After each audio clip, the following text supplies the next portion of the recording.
Hello দর্শক, কি অবস্থা আছেন? বলো আপনারা। এই যে নতুন একটা ব্লগ নিয়ে আপনাদের সাথে আসলাম। কত সুন্দর কাশফুল! এটা হচ্ছে আফতাবনগরের ভিতরে খুব সুন্দর কাশফুল দেখা যাচ্ছে। নতুন কাশফুল ফুটেছে। যারা যারা ঘুরতে চান কাশফুলে অবশ্যই এসে ঘুরতে পারবেন। খুব সুন্দর লাগে কাশফুলের বাগানটা।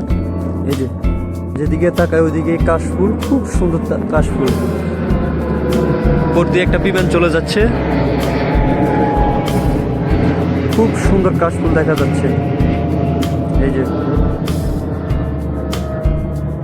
আফতাবনগরের ভিতরে এটা।